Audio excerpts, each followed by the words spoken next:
Good morning all of you. मैं हरीश जावेद और आज मैं क्लास 11 की केमिस्ट्री क्लास लेने जा रहा हूँ रिकॉर्डेड, ठीक है। और इससे पहले मैं फोटो इलेक्ट्रिक इफेक्ट पढ़ा दिया था और फोटो इलेक्ट्रिक इफेक्ट के बारे में रिवीजन कर दे रहे हैं कि फोटो इलेक्ट्रिक इफेक्ट जो है सबसे पहले हर्ट्ज एक साइंटिस्ट था, हर्ट्ज जो एक साइंटिस्ट था उन्होंने दिया था। कौन सा मेटल का यूज किया था? पोटेशियम, रुबिडियम और सीजियम का यूज किया था। उन्होंने क्या किया था कि एक वैक्यूम में इस मेटल को लगा दिया था, ठीक। उस वैक्यूम में इस मेटल को लगा दिया था, ठीक। इस वैक्यूम में इस मेटल को लगा दिया था और इस मेटल को इस एक वायर से जोड़ दिया था। इसे किससे जोड़ते? बैटरी से जोड़ दिया था। इसको किससे जोड़ते? बैटरी से जोड़ दिया था, ठीक। समझ में आ रहा है? इसे किससे जोड़ दिया था? बैटरी से जोड़ दिया था। क्लियर हो गया? ऐसे जोड़ दिया था उन्होंने और यहाँ डिटेक्टर लगा दिया था ताकि इलेक्ट्रॉन, और तो नीचे कर दे रहे हैं, इसको सही से बना देना, ठीक है। यहाँ डिटेक्टर लगा दिया था, ठीक, कि ये यहाँ से इलेक्ट्रॉन निकलेंगे, डिटेक्ट करेगा और इलेक्ट्रॉन फ्लो करेंगे। जब इस पे लाइट गिरेगी तब, यानी लाइट गिरेगी तब, लाइट क्या आपने बताया था, इसका नाम था मैक्स प्लांक। उन्होंने कहा था कि लाइट जो होती है उनके इसमें लाइट जो होती है वो एक पैकेट ऑफ एनर्जी में चलती है, इसको बोलते हैं फोटॉन, ठीक। तो किसने बनाया था? Quantum theory, mechanical quantum theory बताया गया था। क्वांटम थ्योरी क्या कहा गया कि जो इलेक्ट्रोमैग्नेटिक रेडिएशन होती है वो एक पैकेट में चलती है, ठीक है। वो उसका नाम क्वांटम भी कहते हैं। अगर इन केस ऑफ लाइट होती है तो इन केस ऑफ उसको क्या बोलते हैं? फोटॉन कहते हैं। क्लियर हो गया? अगर लाइट के केस में हो तो उसको क्या बोलते हैं? फोटॉन कहते हैं। तो ये जो लाइट है, कोई भी लाइट इस पे जब गिरती है तो इसकी एनर्जी क्या होती है? लोएस्ट होती है पहले, यानी जितनी भी रुबिडियम हुआ है, सीजियम हुआ, उस पर जब लाइट गिरेगी, लाइट गिरने से पहले उस सब्सटेंस की जो इलेक्ट्रॉन की एनर्जी होगी वो क्या होगी? लो होगी, ठीक। उस इलेक्ट्रॉन की एनर्जी क्या होगी? लो होगी। जब उस पर इलेक्ट्रॉन गिरेगा या उस पर फोटॉन गिरेगा, क्या गिरेगा? फोटॉन गिरेगा, ठीक। फोटॉन का मतलब क्या? एक एनर्जी पैकेट। फोटॉन गिरेगा किस पे? उस सरफेस पे गिरेगा, क्या फोटॉन गिरेगा तो उसकी एनर्जी क्या हो जाएगी? भर जाएगी और फिर उसमें से इलेक्ट्रॉन क्या होने लगेंगे? निकलने लगेंगे। मेरी बात समझ में आ रही है? एक बार और बोल ले। लाइट जो होती है वो पैकेट ऑफ फोटॉन होती है। लाइट जो होती है वो पैकेट ऑफ फोटॉन होती है और फोटॉन किसी सरफेस पे गिरता है तो समझो एनर्जी गिर रही है और वो एनर्जी एब्जॉर्ब होती है और एब्जॉर्ब होने के बाद उसमें से जो इलेक्ट्रॉन जो सरफेस पे पाया जाता है वो इलेक्ट्रॉन का निकलने लगता है और निकल कर फिर वो डिटेक्टर के पास जाता है और मूवमेंट करने लगता है। समझ में आ रहा है? तो इससे क्या पता चला? इससे यही पता चला कि हम लाइट किसी सरफेस पे गिरा करके हम क्या बना सकते हैं? इलेक्ट्रिक करंट बना सकते हैं। समझ में आया?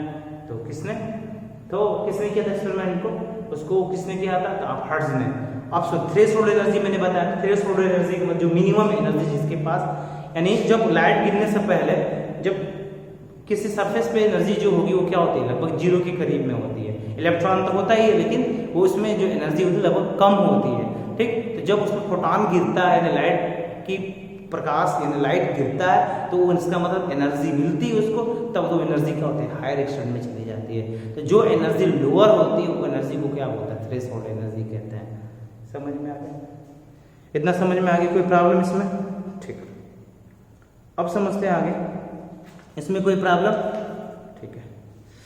तो प्लांक क्वांटम थ्योरी और क्या कहता है? Energy directly proportional frequency.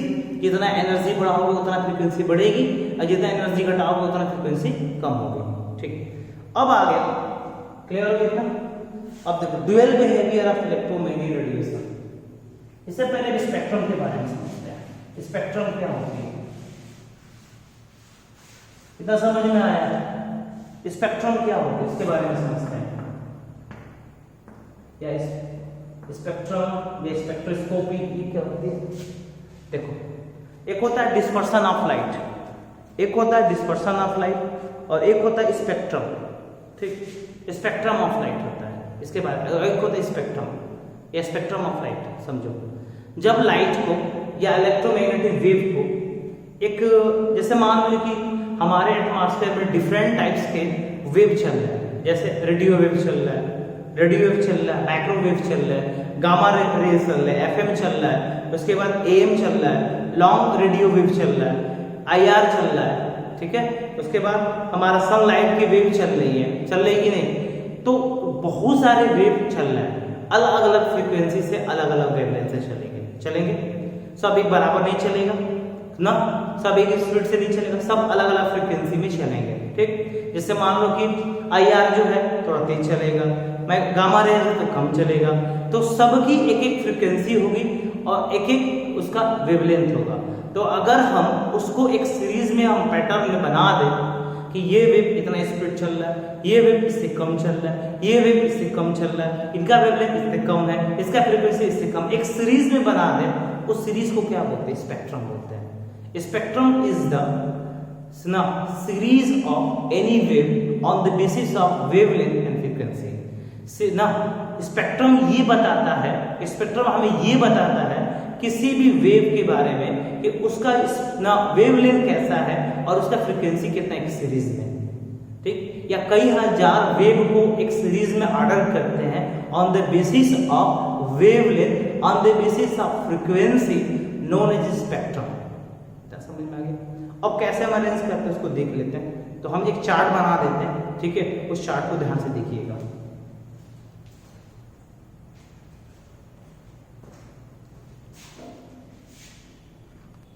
तो अकॉर्डिंग जो है वेवलेंथ और फ्रीक्वेंसी पे हम किसी भी वेव को अरेंज करना क्या कहलाता है? स्पेक्ट्रम कहलाता है। एक बार और बता दें, किसी भी वेव को हम उसके बेसिस पे नहीं, किसी भी वेव को उसकी फ्रीक्वेंसी और वेवलेंथ के हिसाब से हम अरेंज करना, किसी भी वेव को हम उसकी फ्रीक्वेंसी और उसके वेवलेंथ के बाद में हम अरेंज करते हैं, ये इसका अधिक है, इसका ये कम है और इसका इससे ज्यादा है। ठीक, उसको अरेंज करना क्या कहलाता है? स्पेक्ट्रम कहलाता है। एक चीज और बता रहे हैं आपको कि हमेशा लैम्डा जो होता है वेवलेंथ हमेशा होता है फ्रीक्वेंसी को उल्टा होता है, क्योंकि लैम्डा जो होता है लैम्डा बराबर c/ν होता है। याद रखना, अगर वेवलेंथ ज्यादा होगी तो फ्रीक्वेंसी क्या होगी? कम होगी। अगर वेवलेंथ ज्यादा होगी तो फ्रीक्वेंसी क्या होगी? कम होगी। अगर फ्रीक्वेंसी कम होगी तो वेवलेंथ क्या होगी? ज्यादा होगी। एक दूसरे की क्या होता है? उल्टा होता है। एक दूसरे की क्या होता है? उल्टा होता है। अगर वेवलेंथ ज्यादा तो फ्रीक्वेंसी क्या होगी? कम होगी। अगर फ्रीक्वेंसी कम होगी तो वेवलेंथ क्या होगी? ज्यादा होगी। समझ में आ रहा है? अगर वेवलेंथ ज्यादा होगी तो फ्रीक्वेंसी क्या होगी? कम, क्योंकि एक दूसरे की क्या उल्टा होता है। अगर वेवलेंथ ज्यादा है तो फ्रीक्वेंसी कम होगी, अगर फ्रीक्वेंसी कम है तो वेवलेंथ ज्यादा, एक दूसरे की क्या उल्टा होता है। तो कुछ वेव के बारे में लिखे बनाया हमने चार्ट। तो इधर देखना ना, इधर देखेंगे, देखो ये जो लाइन है, ये जो लाइन लगा है, ये जो लाइन है ये किसका? न्यू है। न्यू मतलब फ्रीक्वेंसी के हिसाब से। और ये जो लाइन है किसके हिसाब से? वेवलेंथ के हिसाब से। ये जो लाइन है किसके हिसाब से? वेवलेंथ के हिसाब से। और ये जो लाइन है किसके हिसाब से? फ्रीक्वेंसी के हिसाब से। यानी ये जो लाइन है हमेशा वेवलेंथ के हिसाब से बताया जाता है और ये जो लाइन है हमेशा फ्रीक्वेंसी के हिसाब से बताया जाता है। ये जो लाइन है हमेशा किसके हिसाब से बताएंगे? फ्रीक्वेंसी के हिसाब से बताएंगे। ये जो लाइन है हमेशा क्या बताएंगे? वेवलेंथ के हिसाब से बताएंगे। ठीक, तो याद रखना फ्रीक्वेंसी अगर जिसका गामा रेस, ये आपका वेव है गामा रेस। ठीक, गामा रेस इसका जो फ्रीक्वेंसी कितना होगी? 10 का पावर 24 भी हो सकती है, 10 का पावर 22 भी हो सकती है, 10 का पावर 20 भी हो सकती है। इसका जो वेवलेंथ जो नीचे वाला लाइन है ये वेवलेंथ बताता है। इसका जो वेवलेंथ कितना होगा? 10 के पावर -16 होगा। इसका वेवलेंथ कितना? 10 का -14 होगा। इसका वेवलेंथ कितना होगा? 10 का -12 होगा। ये होगा आपका एक्स रेस। इसकी जो फ्रीक्वेंसी कितना होगा? 10 के पावर 18 होगी। इसका जो वेवलेंथ होगा कितना होगा? 10 के पावर -10 होगा। ये होता अल्ट्रावायलेट रेस, यूवी इसको कहते हैं। ये जो होता है 10 के पावर 16 होता है इसका। ठीक, क्या होता है? फ्रीक्वेंसी। और 10 के पावर -8 जो तो क्या होता है? वेवलेंथ होता है, क्योंकि नीचे वाला लाइन क्या बताएगा? आपका वेवलेंथ। ये अब देखो यहाँ जो है, ये जो लाइन है, ये जो तो विजिबल है, विजिबल है जो दिखाई देते हैं, जो सन से नहीं होता है। तो यहाँ हम लोग पढ़ेंगे वाइब्योर, पढ़ेंगे ना वाइब्योर। ठीक, violet, indigo, blue, green, yellow, orange, red. ये आपका क्या है? विजिबल है। ये कितना? लैम्डा 400 नैनोमीटर से, लैम्डा बराबर 400 नैनोमीटर उसका वेवलेंथ होती है और 750 नैनोमीटर तक चलती है ना। ये कितना? वाइब्योर, यानी जो विजिबल स्पेक्ट्रम होते हैं, जो विजिबल स्पेक्ट्रम होते हैं, स्पेक्ट्रम का मतलब मैंने बताया था अभी कि हम अरेंज करते हैं उनकी फ्रीक्वेंसी और वेवलेंथ के हिसाब से, वो स्पेक्ट्रम कहलाता है। जिसमें हम स्टडी करते हैं इसको, उसको बोलते हैं स्पेक्ट्रोस्कोपी। क्या बोलते हैं? हम इस लाइंस का स्टडी करते हैं, उसको बोलते हैं स्पेक्ट्रोस्कोपी। जिस साइंस में हम स्टडी करते हैं स्पेक्ट्रम के बारे में, जिस साइंस में स्टडी करते हैं स्पेक्ट्रम के बारे में, उसे क्या कहते हैं? स्पेक्ट्रोस्कोपी बोलते हैं। जिस साइंस में हम स्टडी करते हैं स्पेक्ट्रम के बारे में, उसे क्या कहते हैं? स्पेक्ट्रोस्कोपी बोलते हैं। तो अगर हम वैक्यूर का देखा जाए तो लैम्डा वाला कितना है? 400 नैनोमीटर और इसका कितना हो जाएगा? 750 नैनोमीटर। तो क्या हो जाएगा? वैक्यूर। वाई से मतलब वैक्यूर का मतलब, फिर वी मतलब, ठीक है, वायलेट, आई मतलब इंडिगो, बी मतलब ब्लू ना, ठीक, जी मतलब ग्रीन, वाई मतलब येलो, और मतलब ऑरेंज, आर मतलब रेड। ठीक, तो यहाँ से कहाँ से स्टार्ट होता है? यहाँ से स्टार्ट होता है, यहाँ तक जाता है। और ये जो था आई आर, इसको बोलते हैं ना इनविजिबल रेज, ना जो दिखाई दे, इनविजिबल रेज। ठीक, 10 के जो दिखाई ना देने वाले हो, 10 के पावर 14 से 10 के पावर 12 के बीच में इसका फ्रीक्वेंसी होती है। और इसका फ्रीक्वेंसी कितना होती है? 10 में -6 10 में -4 के बीच में होती है। माइक्रोवेव जो बहुत छोटा वेव होती है, 10 के पावर 10 इसका फ्रीक्वेंसी होती है, और इनका वेवलेंथ कितना होता है? 10 के पावर -2 होती है। एफएम फ्रीक्वेंसी मॉड्यूलेशन, एफएम मतलब फ्रीक्वेंसी मॉड्यूलेशन होता है, तो 10 के पावर 8 होता है, और इसका फ्रीक्वेंसी जो है 10 के पावर 8 होता है, और इनका जो वेवलेंथ है कितना? 10 के पावर 0 होता है। एम जो होता है, ठीक है, तो वो कितना होता है? 10 के पावर 6 इसका फ्रीक्वेंसी होती है, और उसका वेवलेंथ कितना? 10 के पावर 2 होता है। और ये जो होता है लॉन्ग रेडियो वेव, इसका जो होता है लॉन्ग रेडियो वेव, ये क्या होती है? इनकी फ्रीक्वेंसी जो होती है 10 के पावर 4 से लेकर 10 के पावर 0 के बीच में होती है, और इनका वेवलेंथ कितना होता है? 10 के पावर 4 से 10 के पावर 8 के बीच में होता है। तो ये क्या बताता है? लाइन नीचे वाला आपका वेवलेंथ बताता है, और ऊपर वाला लाइन क्या बताता है? आपका फ्रीक्वेंसी बताता है। नीचे वाला लाइन क्या बताता है? आपका वेवलेंथ बताता है। ऊपर वाला क्या बताता है? आपका फ्रीक्वेंसी बताता है। समझ में आ गया? और याद रखना, वेवलेंथ हमेशा उल्टा होता है, वेवलेंथ हमेशा उल्टा होता है किसके? फ्रीक्वेंसी की। अगर फ्रीक्वेंसी बढ़ाया जाए तो वेवलेंथ कम होगी, अगर वेवलेंथ कम होगी तो फ्रीक्वेंसी ज्यादा होगी। एक दूसरे के क्या होता है? उल्टा होते हैं। समझ में आ गया? अब आगे चलते हैं। क्लियर? अगला टॉपिक है, ठीक, तो स्पेक्ट्रम समझ में आ गया? ठीक, स्पेक्ट्रम समझ में आ गया। अब स्पेक्ट्रम का वर्ड का यूज हम कई जगह भी कर सकते हैं।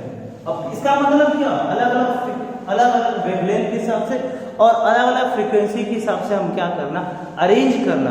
अलग अलग वेवलेंथ के हिसाब से और अलग अलग फ्रीक्वेंसी के हिसाब से हमें क्या करना? हम अरेंज करते हैं, वही क्या कहलाता है? हमारा स्पेक्ट्रम कहलाता है। ठीक, समझ में आ गया? कोई प्रॉब्लम इसमें? ठीक, अब देखो dual behaviour of electromagnetic radiation, इसका मतलब समझना। Dual behaviour of electromagnetic radiation, dual behaviour of electromagnetic radiation. इसका मतलब होता है कि इलेक्ट्रॉन की दो प्रॉपर्टी होती है, इलेक्ट्रॉन की दो प्रॉपर्टी होती है। इलेक्ट्रॉन अपनी पोजीशन पे वेव बनाता है, और इलेक्ट्रॉन एक पार्टिकल होता है। ठीक, इसके बाद में आगे पढ़ेंगे, इस चैप्टर में ही पढ़ेंगे। एक साइंटिस्ट का नाम था डी ब्रोगली, ठीक है, डी ब्रोगली एक साइंटिस्ट था, ठीक है। इसके बाद ही पढ़ेंगे, डी ब्रोगली एक साइंटिस्ट था, उन्होंने क्या किया था, एक बताया था ड्यूअल बिहेवियर। उन्होंने बताया कि इलेक्ट्रॉन जो इलेक्ट्रोमैग्नेटिक रेडिएशन होती है वो कैसे बनती है, तो दो तरीके से बनती है। अपनी पोजीशन पे वेव बनाती है और खुद पार्टिकल होता है। इलेक्ट्रॉन एक खुद पार्टिकल है और दूसरा क्या है, वेव फॉर्म करता है, और वेव फॉर्म से क्या बनता है, इलेक्ट्रोमैग्नेटिक रेडिएशन बनता है। फिर से बोले, दो नेचर का होता है ड्यूअल बिहेवियर का मतलब ये हुआ कि दो नेचर का हुआ, एक पार्टिकल नेचर का हुआ और एक वेव नेचर का हुआ। तो उसको भी कहता है डी ब्रोगली को, बाद में नहीं पढ़ेंगे, अभी बता दें। डी ब्रोगली ने क्या किया था, दो नेचर के बारे में बताया कि इलेक्ट्रॉन की प्रोबेबिलिटी जो होती है, प्रोबेबिलिटी होती है, वो दो नेचर का होता है, एक वेव नेचर का होता है और एक पार्टिकल नेचर का होता है। एक वेव नेचर का होता है, एक पार्टिकल नेचर का होता है। समझ में आ गया, एक क्या होता है वेव नेचर का होता है और एक क्या होता है पार्टिकल नेचर का होता है। अगर वेव नेचर का होगा तब क्या होगा, अगर पार्टिकल नेचर का होगा तब क्या होगा, ठीक है। तो याद रखना, अगर वेव नेचर का होगा, तो हम पढ़े हैं कि एनर्जी जो होती है वो डायरेक्टली प्रोपोर्शनल होती है फ्रीक्वेंसी की। तो E बराबर क्या होता है, h न्यू, किसके according, according Planck quantum theory, de Broglie equation बोलते हैं इसको, डी ब्रोगली इक्वेशन, ठीक। E बराबर क्या होता है, h न्यू होता है। अगर पार्टिकल नेचर का देखा जाए, ये वेव नेचर हो गया। अगर पार्टिकल नेचर देखा जाए तो आइंस्टीन ने कहा था कि नहीं मैटर को क्रिएट कर सकते हैं, नहीं मैटर को डिस्ट्रॉय कर सकते हैं, बल्कि मैटर को एक फॉर्म से दूसरे फॉर्म में चेंज कर सकते हैं। तो उन्होंने पार्टिकल के बारे में बताया था। E बराबर क्या माना, mc²। ये दोनों के क्वेश्चन नंबर 1 मान लीजिए, इसको क्वेश्चन नंबर 2 मिला लीजिए। दोनों को मिला लीजिए, यहाँ तो थोड़ा सा इरेज कर दें, ठीक, यहाँ दिख रहा होगा।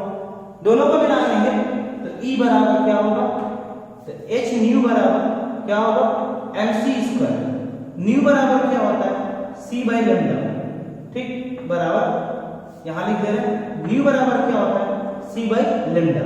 न्यू का वैल्यू रख दे, h into c by lambda बराबर mc² हो जाएगा। c से c कैंसिल होगा, h अपॉन लैम्डा बराबर m इंटू c हो जाएगा। समझ में, c क्या है, वेलोसिटी है, c क्या है, वेलोसिटी है, ठीक, c क्या है, वेलोसिटी है, ठीक। तो हम इसको इधर गुणा कर दें, ठीक है, इससे इसको गुणा कर दें, लैम्डा m इंटू c बराबर h, ठीक। तो लैम्डा बराबर क्या होगा, h upon m into c हो जाएगा। लैम्डा बराबर क्या हो जाएगा, h upon m into c। Lambda बराबर क्या हो जाएगा, h upon m into c। Lambda बराबर क्या हो जाएगा, h upon m into c। जो c होती है यहाँ, ठीक, ऊपर की तरफ जो c होती है वो क्या होती है, वेलोसिटी ऑफ लाइट होती है। और वेलोसिटी मैंने बताया था क्या होती है, the distance travelled by any wave in 1 second known as velocity. Velocity जो होती है तो वहां हम v भी लिख सकते हैं, ठीक।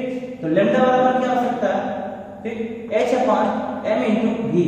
और p into m into v बराबर क्या होता है, p, क्योंकि p बराबर होता है m इंटू v। तो लैम्डा बराबर क्या हो जाएगा, h अपॉन p हो गया। निकाल लीजिए इसको।